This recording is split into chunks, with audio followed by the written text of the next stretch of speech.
Good morning, friends. Yesterday we learned about the environmental studies first chapter, living things. Today we learn the remaining part. Okay, let's start. Can you tell, are the things in these pictures living or non-living? If it is a living thing, is it a plant or an animal? बघा तुम्ही चित्र पाहू शकता. या चित्रामध्ये या ठिकाणी आपल्याला लिव्हिंग थिंग्स आणि नॉन लिव्हिंग थिंग्स या पाहायला मिळत आहेत. काही वनस्पती आहेत, प्राणी आहेत आणि काही अजून नॉन लिव्हिंग थिंग्स आहेत. तर यामध्ये जे काही समजा प्लांट्स आहेत हे काय लिव्हिंग थिंग्स आहेत, जे काही ॲनिमल्स आहेत हे सुद्धा लिव्हिंग थिंग्स आहेत. परंतु या ठिकाणी गॅस सिलेंडर आहे, ग्लास, नंतर पॅन, हे जे काय आहेत हे काय नॉन लिव्हिंग थिंग्स आहेत.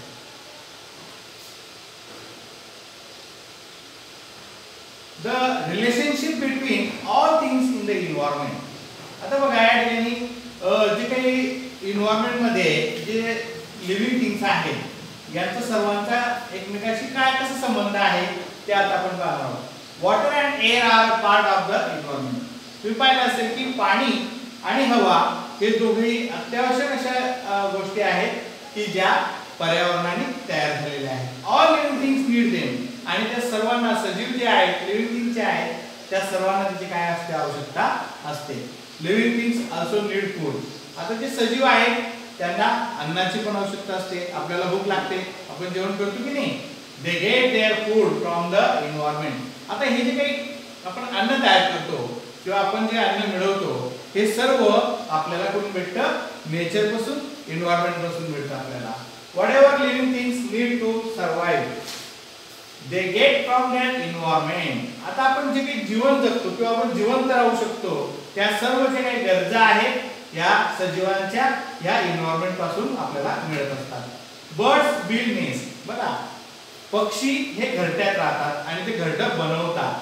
दे need cotton, twig and threads to build them. आता तुम्ही या ठिकाणी चित्रामध्ये बघू शकता की या ठिकाणी या फांदीवर पक्ष्यांनी घरटी बनवलेलं आहे. ते कशापासून तयार होतं? तर त्यासाठी पहिल्यांदा आवश्यकता आहे आपल्याला कॉटनची, म्हणजे कापूस. त्याचबरोबर या ठिकाणी काही छोटे छोटे दोरे, काही त्या काड्या ज्या आहेत या सुद्धा या ठिकाणी बनवताना विणण्यासाठी त्यांना मदत लागते. गवताचे जे काही काड्या असतात त्यापासून ते विणलेलं असतं. तुम्ही बघितलं असेल घरटं. They get these things from the environment. आणि हे पक्ष्यांना घरटं बनवण्यासाठी ज्या काही वस्तू अवेलेबल लागतात, कॉटन असेल, थ्रेड्स असेल, ट्विग्स असेल, तर या सर्व गोष्टी आपल्याला एन्व्हायरमेंट मधून मिळतात. Human beings use so many things from the environment. आता ह्युमन बीइंग म्हणजे आपण, या ठिकाणी आपण सुद्धा जे काही वस्तू मिळवतो, परिधान करतो, वापर करतो या सर्व आपल्याला कुठून मिळतात? एन्व्हायरमेंट मधून मिळतात. We get cotton, wool and silk from the environment. बघा आपण कॉटनची शेती करतो, फार्मिंग करतो, त्यापासून आपल्याला कॉटन मिळतं. त्याचबरोबर वूल असेल, लोकर, सिल्क, रेशम, हे सर्व आपल्याला कुठून मिळतं? एन्व्हायरमेंट मधून मिळतं. We weave cloth from them. आणि त्यापासून आपण काय करतो? कापड विणतो आणि हे सर्व आपल्याला या ठिकाणी अवेलेबल होतं. We make things like mats, basket, paper from materials in our environment. We build house using clay and stone and wood. बघा आता ह्या ज्या काही वस्तू आहेत हे चित्रामध्ये तुम्ही पाहू शकता की या सर्व वस्तू ह्या आपल्याला कुठून मिळतात? नेचर मधून, एन्व्हायरमेंट मधून मिळतात की ज्यांच्यापासून आपलं दगड विटांपासून आपण आपलं माती, दगड विटांपासून आपण आपलं घर बनवतो. ही पूर्वी पद्धत होती ती बनवण्याची. आज आपण विटा नंतर जे काही सिमेंट वगैरे याचे घर बांधतो, पण पूर्वी आपल्याकडे दगड, माती आणि लाकडांपासून घर बनायची. These materials too we get from our environment. आणि हे सर्व मटेरियल जे आहे हे सर्व सामग्री आपल्याला कुठून मिळते? एन्व्हायरमेंट मधून मिळते, पर्यावरणातून मिळते. The seeds of some plants are scattered by the wind. आता तुम्ही पाहिलं असेल की जे काही वनस्पती असतात या वनस्पतींना बी येतं. पहिल्यांदा फुलं येतात, मग बी येतं. मग हे जे काही परिपक्व झालेलं बी असतं हे वारा म्हणजे वाईन हा त्यांच्या सोबत वाहून नेतो. As a result, seedlings of those plants grow in new places आणि त्यामुळे आपल्याला वेगवेगळ्या प्रकारच्या वनस्पती या ठिकाणी आपल्याला त्यांचे अंकुर या ठिकाणी आपल्याला फुटताना दिसतात. Thus plants to get help from their environment. आणि वनस्पती या आपल्याला मदत करत असतात आणि एन्व्हायरमेंट तयार करण्यासाठी सुद्धा त्याचा उपयोग होतो. Living things take many things from their environment. आता सजीव जे आहेत या सजीव जे आहेत म्हणजे तुम्ही आपण वनस्पती प्राणी हे सर्वचे सर्व पर्यावरणाकडून काही ना काही घेत असतात. पुष्कळ गोष्टी या आपण पर्यावरणातून घेत असतो. What effect does that have on the environment. आणि याचा काय परिणाम हा पर्यावरणावर होत असतो. Animals like vultures and foxes eat the flesh of dead animals. आता बघा गिधाड असेल किंवा आपले कोल्हे असतील लांडगे असतील हे काय करतात मेलेल्या प्राण्याचं मांस भक्षण करतात.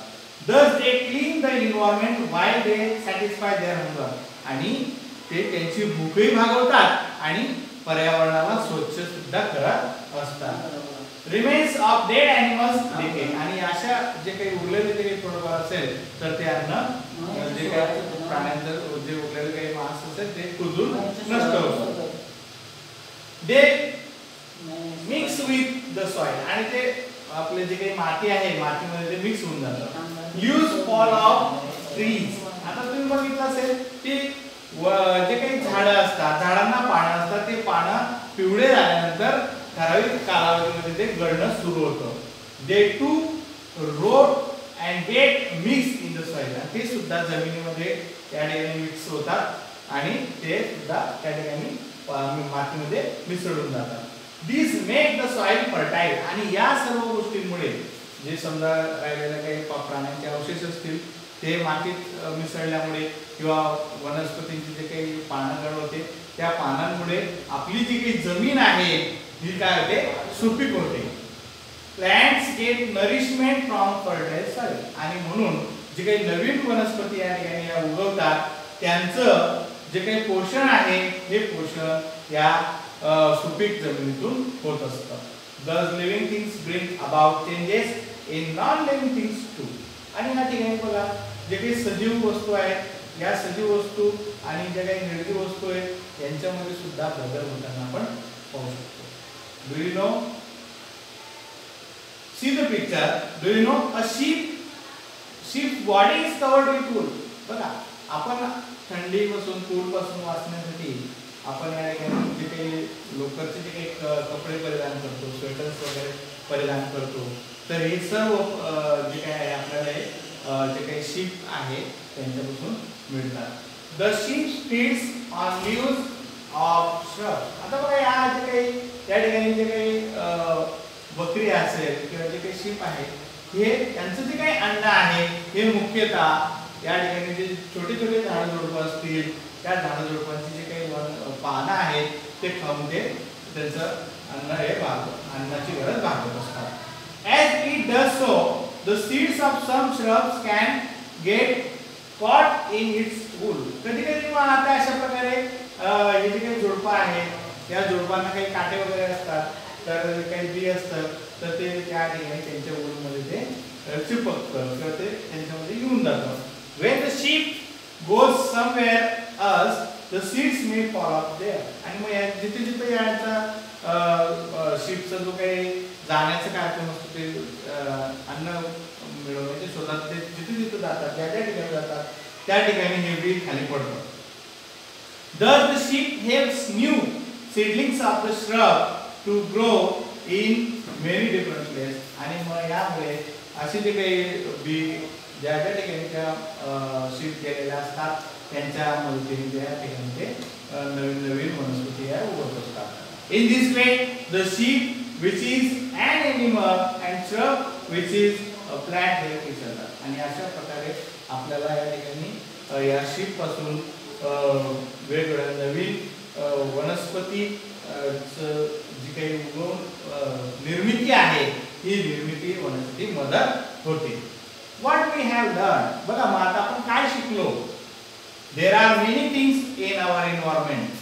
तर बघा आपल्या पर्यावरणामध्ये पुष्कळ अशा गोष्टी आहेत. Some of they are living things and some are non living things. त्यातल्या काही सजीव आहेत तर त्यातल्या काही निर्जीव आहेत. Living things can move on their own. आता ज्या लिव्हिंग थिंग्स आहेत, सजीव जे आहेत हे स्वतः इकडं तिकडं हालचाल करू शकतात, एका ठिकाणाहून दुसऱ्या ठिकाणी जाऊ शकतात. Living things need food. Food helps them to grow. बघा जे सजीव आहेत यांना अन्नाची आवश्यकता असते आणि त्या अन्न जे काही अन्न आहे हे अन्न घेतल्यामुळे त्यांचे काय होत असते, वाढ होत असते. Living things produce young ones like themselves. आता जे सजीव आहेत, सजीवांमधलं एक वैशिष्ट्य आहे की ते त्यांच्यासारख्याच जे काही व्यक्ती आहेत, समजा आता आपण मानव आहोत तर आपण आपल्यासारखेच त्यांना बाळांना जन्म देऊ शकतो. त्याचबरोबर जे काही वनस्पती आहेत तर या वनस्पतींच्या बीजांपासून ते तशाच प्रकारच्या वनस्पती या वेगवेगळ्या प्रकारे तयार होत असतात. Living things are of two kinds, plants and animals. तुम्हाला माहिती आहे, आपण अभ्यास केलेलाच आहे की सजीवांचे दोन प्रकार पडतात, एक प्लांट्स आणि ॲनिमल्स. प्लांट्स म्हणजे वनस्पती, ॲनिमल म्हणजे प्राणी. Living things get all that they need from their environment. आता जे सजीव आहेत या सजीवांना जे काही आवश्यकता आहे, ज्या काही गोष्टींची आवश्यकता आहे त्या सर्व वस्तू त्यांना एन्व्हायरमेंट म्हणजे पर्यावरणातून मिळत असतात. Living things bring about changes in non living things too. आता बघा या ठिकाणी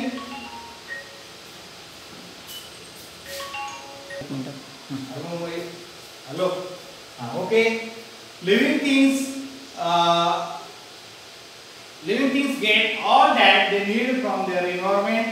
आता जे काही सजीव आहेत त्यांना जे काही आवश्यकता असते वस्तूंची ते या ठिकाणी पर्यावरणातून येतात. Living things bring about changes in non living things too. बघा सजीवांमध्ये सुद्धा त्या ठिकाणी बदल हे करत असतात आणि जे काही नॉन लिव्हिंग थिंग्स आहेत त्यांच्यामध्ये सुद्धा या ठिकाणी आपल्याला चेंजेस दिसून येतात. All things in the environment depend upon each other. आता बघा तुम्हाला माहिती असेल की पर्यावरणामध्ये एक गोष्ट आहे की ते एकमेकांवर अवलंबून असते. बघा एक असं श्लोक आहे की जीवस्य जीवनम. एकमेकांचं जे काही आहे जे जीवनाचे चलन आहे ते एकमेकांवर अवलंबून असतात. Always remember the needs of all living things are fulfilled.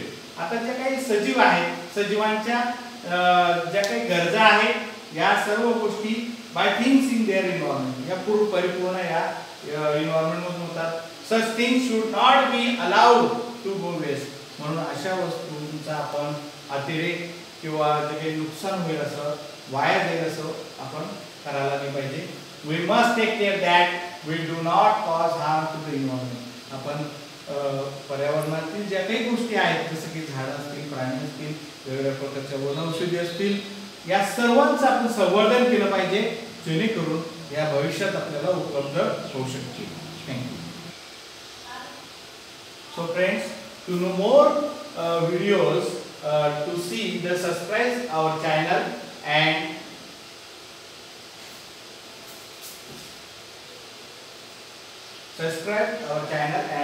click the bell icon. Okay.